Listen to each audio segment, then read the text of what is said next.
સ્વાગત છે. આપ જોઈ રહ્યા છો લાઈવ ન્યૂઝ બુલેટિન. નજર નાખીએ અત્યાર સુધીના મુખ્ય સમાચારો પર.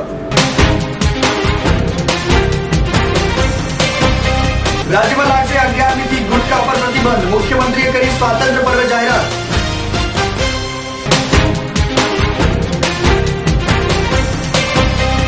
અમદાવાદના રાજીવ ગાંધી ભવન ખાતે કોંગ્રેસે ઉજવ્યો સ્વાતંત્ર્ય પર્વ. મોઢવાડિયાએ કર્યા મોદી પર પ્રહાર.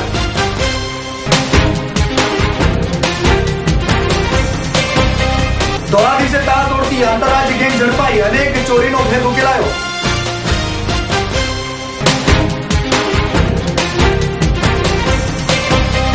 રિઝર્વ ફંડને મુકાયો ખુલ્લો. મોદીએ વિકાસ વિરોધી ગણાવી કોંગ્રેસ.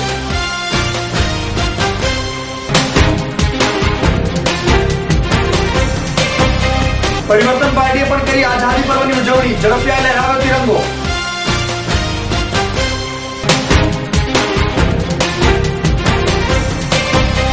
કેન્સર સામે જંગ લડતા દર્દીઓ સાથે એપોલોએ કરી આઝાદી પર્વની ઉજવણી. ઉત્સવો ને ઉત્સવોમાં વ્યસ્ત થઈ જાય છે સરકારી તંત્ર. ત્યારે ગુજરાતની પ્રજાની કોને પડી છે? સરકારી સ્કૂલ જો સારી હોય ને ત્યાં છોકરો ભણીને આગળ વધતો હોય તો પ્રાઇવેટ સ્કૂલમાં કયો માણસ મૂકવાનો? કાં શિક્ષક ન હોય ને કાં ઉપરથી ગાબડા પડતા હોય. બરોબર, આ જે ઉત્સવ થાય કાંઈ એમાં કઈ ટ્રેન નથી તૂટતો, નથી બનતું. સરકારી સ્કૂલના છતું પડે છે, અહીંયા એક શિક્ષક ન હોય, વાં પૂરો સ્ટાફ રહીએ. ઉત્સવ કરવા હોય અહીંયા કોઈ એક માણસ ગઈતો. પાયાના શિક્ષણમાં પોલમપોલ ને છતાંય વિકાસના ઢોલ. આવો દિશા પણ બદલીએ, દશા પણ બદલીએ. દર્શક મિત્રો, દેશમાં દર સેકન્ડે એક, રોજના 2000 અને વર્ષે 8 થી 10 લાખ લોકો તમાકુજન્ય રોગોના કારણે અકાળે મોતના મુખમાં ધકેલાય છે. દેશ 21મી સદીના વિકાસની હરણફાળ ભરી રહ્યો છે, ત્યારે વધુ લોકો તમાકુજન્ય રોગોના કારણે કેન્સર જેવી જીવલેણ બીમારીનો ભોગ બને નહીં, તે માટે ગુજરાત સરકારે ગંભીર ચિંતા વ્યક્ત કરી છે. અને ગુજરાતના મુખ્યમંત્રી નરેન્દ્ર મોદીએ જૂનાગઢમાં ગઈકાલે યોજાયેલા સ્વાતંત્ર્ય દિન નિમિત્તે જાહેરાત કરતા જણાવ્યું કે 11મી સપ્ટેમ્બરથી ગુજરાતમાં ગુટખા પર પ્રતિબંધ લાગશે. આ કડક અમલ માટે સરકારી तंत्र ने आदेश पर फरमावવામાં આવ્યો છે. और ये मणिनगर विधानसभा में और एक बात सबको पता चली कि आज गुजरात सरकार ने तम्बाकू यानी गुटखा के ऊपर बैन लगा दिया है, जिसको ये युवा धन ने पूरे जश्न और उल्लास से मनाया है. आतिशबाजी के सहारे उन्होंने माननीय मुख्यमंत्री जी का और गुजरात सरकार का आभार व्यक्त किया है कि आपने एक बहुत बड़ा काम किया है. गुजरात जब से भारत आज़ाद हुआ था तब आज़ाद तो था, मगर आज उनको और एक नई आज़ादी मिली है और वो गुटखा के बान से मिली है. गुटखा से प्रति वर्ष अपने को मालूम पड़ता है कि कितने भी लोग कैंसर और उनकी बीमारी से मृत्यु में परिवर्तित होते हैं. ये गुटखे के बैन से मृत्यु में दर के कमी आएगी और लोग अगर गुटखा छोड़ देंगे तो उनके स्वास्थ्य भी अच्छा रहेगा. ગીરના સિંહોની ભૂમિ ઉપર જૂનાગઢમાં 66મા સ્વાતંત્ર્ય દિવસની પ્રભાતે તિરંગો લહેરાવતા મુખ્યમંત્રીએ આઝાદીના જંગમાં ઝુકાવી જીવન ન્યોછાવર કરનાર જાંબાજોને અંજલિ અર્પિત કરતા સુરાજ્યનું સપનું પૂર્ણ કરવાનું આહવાન કર્યું હતું. તો મુખ્યમંત્રી આવનાર દિવસોમાં કચ્છ કાઠિયાવાડની નવી જાહોજલાલી આવવાની છે, કારણ કે દરિયાકાંઠો વિકાસની ગાતો થશે. ધોલેરા એક નવું જ કોસ્ટ સિટી બનશે તેવી પણ જાહેરાત કરી. જોકે આઝાદીના પર્વે મુખ્યમંત્રીએ વડાપ્રધાન પર પ્રહાર કરવાનું પણ નહોતા ચૂક્યા. વડાપ્રધાનને ભારતની સંવિધાનની મર્યાદામાં રહીને સવાલ કરતા નરેન્દ્ર મોદીએ જણાવ્યું હતું કે ગરીબ મધ્યમ વર્ગ માટે આવાસના ઓછા વ્યાજે બેંક લોન ધિરાણ અને યુવાનોને શિક્ષણ માટે વ્યાજ વગર આપી બેંક લોન આપવામાં 8 વર્ષની નિષ્ફળતા પછી વડાપ્રધાનની ઉપર કોણ ભરોસો કરશે. મુખ્યમંત્રી આ પ્રસંગે સેનાનીઓનું શાલ ઓઢાડી સન્માન પણ કર્યું અને ધ્વજવંદન બાદ વૃક્ષારોપણ પણ કર્યું હતું. તો 66મા આઝાદી પર્વની ઉજવણી સમગ્ર દેશમાં ધામધૂમપૂર્વક કરવામાં આવી. જ્યારે ગુજરાત પ્રદેશ કોંગ્રેસ સમિતિએ રાજીવ ગાંધી ભવન ખાતે ધ્વજવંદન કર્યું. ગુજરાત પ્રદેશ કોંગ્રેસ સમિતિના અધ્યક્ષ અર્જુન મોઢવાડિયાએ સવારે રાષ્ટ્રધ્વજ ફરકાવી સલામી આપ્યા બાદ સંબોધન કરતા ગુજરાતની પ્રજાને આઝાદી દિને શુભેચ્છાઓ પાઠવી હતી. મોઢવાડિયાએ જણાવ્યું હતું કે આ દેશને આઝાદી પામવા માટે જે પેઢીએ બલિદાન આપીને ત્યાગ કર્યો છે તેમના ઘર્ષણનું સ્મરણ કરવું જોઈએ.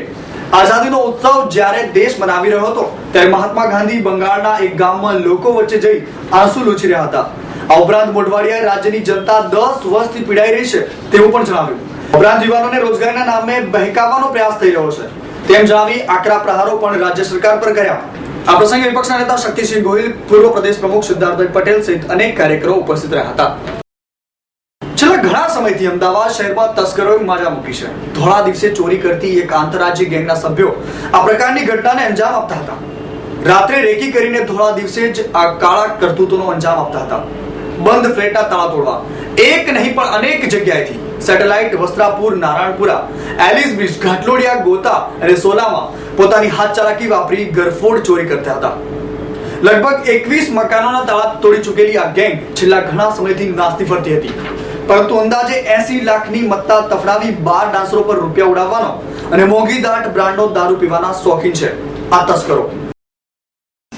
અમદાવાદ શહેરના જે પશ્ચિમ વિસ્તારમાં છેલ્લા કરીબ 1.5 વર્ષથી દિવસ અને ઘરફોડ ચોરીનું પ્રમાણ ખૂબ જ વધી જવામાં હતું અને એના કારણે અમદાવાદ શહેર પોલીસ જે છે આ ગુનો શોધવા માટે અથાગ પ્રયાસ કરતા હતા અને તાજેતરમાં કરીબ 15 દિવસ પહેલાં સેટેલાઇટ પોલીસ સ્ટેશનમાં શિરોમણી ટાવર્સની અંદર એક ખૂબ જ મોટી ચોરીનો ગુનો દાખલ થયો હતો, જેમાં આશરે 24 લાખ જેટલી રકમની ચોરી થઈ હતી અને એ ગુનાની તપાસ સેટેલાઇટ પોલીસ સ્ટેશન કરતા હતા. પણ આ બનાવ બાબતમાં ક્રાઇમ બ્રાન્ચ ઘણા દિવસોથી એવા ગુનેગારોનો તાગ મેળવવા માટે પ્રયત્ન કરી રહ્યા હતા અને આમાં ડીસીપી શ્રી હિમાંશુ શુક્લા, એસીપી શ્રી મયુર ચાવડા અને એમના અંડરના જે અધિકારીઓ હતા એમાં ખાસ કરીને જે છે પોલીસ ઇન્સ્પેક્ટર શ્રી રોજિયા અને એમના અંડરમાં 2 પોલીસ ઇન્સ્પેક્ટરના અને બીજા પોલીસના જે કર્મીઓ હતા એ લોકો છેલ્લા 10 દિવસથી આ દિશામાં અથાગ પ્રયત્ન કરી રહ્યા હતા અને છેવટે 4 આરોપીઓ જે છે જે સેટેલાઇટના ગુનામાં હતા એની પાસેથી મુદ્દામાલની પણ રકમ કરીબ 20 લાખથી વધારેની રકમના મુદ્દામાલ સાથે 4 આરોપીઓ પકડાયા છે અને એ આરોપીઓને પૂછપરછ કરતા બીજા કરીબ આશરે 21 જેટલા ગુનાઓમાં ઘરફોડ ચોરીના ગુનાઓ છે, જેમાં પણ એ લોકો સંડોવાયેલા છે અને એમાંથી 15 જેટલા ગુનાઓ અહીંયા દાખલ થયેલ છે અને હજી 6 ગુનાઓ દાખલ કરવાના બાકી છે. શહેર ક્રાઇમ બ્રાન્ચની ઊંઘ હરામ કરી દેનારી આ ગેંગ ઝડપી પાડવા પોલીસે પોતાના તમામ ચક્રોને ગતિમાન કર્યા હતા અને મૂળ મુંબઈના કલ્યાણ પૂર્વના કોહિનૂર પ્લાઝામાં રહેતા યોગેશ ગંગારામ ખરાત સોનાની લગડી લઈને અમદાવાદ આવી રહ્યો હતો. તે બાતમી ક્રાઇમ બ્રાન્ચને મળી અને પીઆઈ બીપી રોજિયાને તેમને બાતમીના આધારે દબોચી લીધો. તેની ગેંગમાં મૂળ જયપુરના ભગારામ જાટ, રાકેશ કુમાર જાટ, પૂરણ રાજનઠ નામના 3 શખ્સો હોવાનું જાણવા મળ્યું. ક્રાઇમ બ્રાન્ચના સંયુક્ત પોલીસ કમિશનર A.K. શર્મા, નાયબ કમિશનર હિમાંશુ શુક્લે આ ગેંગને ઝડપી પાડવા સંબંધિત અધિકારીઓને સૂચના આપી હતી, જેના પરિણામે ધોળા દિવસે લૂંટ મચાવતી આંતરરાજ્ય ગેંગનો પર્દાફાશ થયો છે અને અનેક ચોરીઓનો ભેદ ઉકેલવામાં અમદાવાદ ક્રાઇમ બ્રાન્ચને સફળતા મળી છે. ઉપરાંત વધુ તપાસ હાથ ધરી આગળની કાર્યવાહી હાથ ધરી છે. તો અમદાવાદમાં સાબરમતી નદીના કિનારે બનેલા રિવરફ્રન્ટને મુખ્યમંત્રી નરેન્દ્ર મોદીએ ખુલ્લો મૂક્યો. આ પ્રસંગે રાજ્યના મંત્રીઓ સહિત અનેક મહાનુભાવો ઉપસ્થિત રહ્યા હતા. કરોડોના ખર્ચે તૈયાર કરાયેલ રિવરફ્રન્ટમાં શહેરીજનો ભરપૂર મનોરંજન માણી શકે, ઉપરાંત સહેલાણીઓ પણ આકર્ષાય તે પ્રકારે તેનું નિર્માણ કરવામાં આવ્યું છે. આ પ્રસંગે ગુજરાતના મુખ્યમંત્રી નરેન્દ્ર મોદીએ કોંગ્રેસ પર પ્રહાર કરવાનો એક પણ મોકો જતો નહોતો કર્યો. મોદીએ જણાવ્યું કે કોંગ્રેસ વિકાસના કામોમાં આડખીલી બને છે, તેને હવનમાં હાડકા નાખવાનો પ્રયાસ પણ કરે છે. આ ઉપરાંત શહેરી વિકાસ મંત્રી અને સિંચાઈ મંત્રી નીતિન પટેલે જણાવ્યું કે નર્મદાની ઊંચાઈ ન વધારવા કેન્દ્ર સરકાર જવાબદાર છે. જો નર્મદાની ઊંચાઈ વધારવામાં આવી હોત તો ચાલુ વર્ષે ઉપરવાસમાં થયેલા વરસાદના પગલે નર્મદા ડેમ ઓવરફ્લો થયો હતો, જેમાં 2 વર્ષ સુધી સમગ્ર રાજ્યમાં ચાલી શકે તેટલા પાણીનો વ્યય થયો છે, જ્યારે વર્તમાન દુષ્કાળ જેવી પરિસ્થિતિનું નિર્માણ થયું જ ન હોત. તો રાજ્યની નવનિર્મિત ગુજરાત પરિવર્તન પાર્ટીએ પણ સ્વાતંત્ર્ય પર્વની ઉજવણી કરી. ગોરધન ઝડફિયાના હસ્તે રાષ્ટ્રધ્વજનું વંદન કરવામાં આવ્યું. આ પ્રસંગે પરિવર્તન પાર્ટીના અનેક કાર્યકર્તાઓ પાલડી ખાતેના કાર્યાલય પર ઉપસ્થિત રહ્યા હતા. આ પ્રસંગે સંબોધન કરતા ઝડફિયાએ જણાવ્યું હતું કે આતંકવાદના કારણે દેશની સરહદો પર જવાનો શહીદ થયા છે, તેના કરતા વધારે લોકો તેના હુમલાનો ભોગ બન્યા છે. આતંકવાદ સામે તમામ પક્ષો એક થઈને લડવું પડશે તેવું જણાવી શહીદોને શ્રદ્ધાંજલિ પણ અર્પણ કરી હતી. દર્શકો, કહેવાય છે ને કે પહેલું સુખ તે જાતે ન રહ્યા. આ સુખ માટે કેન્સર જેવી ગંભીર બીમારી સામે જંગ લડી રહેલા કેટલાક દર્દીઓ આજે પણ ફાઇટ ખેલી રહ્યા છે. આઝાદી પર્વે ફ્રીડમ ફ્રોમ કેન્સર એટલે કે કેન્સર સામેના જંગમાં જીતેલા દર્દીઓએ અમદાવાદની એપોલો હોસ્પિટલ ખાતે સ્વાતંત્ર્ય પર્વની ઉજવણી કરી. હોસ્પિટલના જાણીતા medical oncologist doctor Shirish S Alurkar, radio oncologist doctor Kinjal Jani અને બ્રેસ્ટ સર્જન डॉक्टर अनंता जोपे दर्दियों साथ મળીને 66માં आजादी पर्व ने मनाव्યું.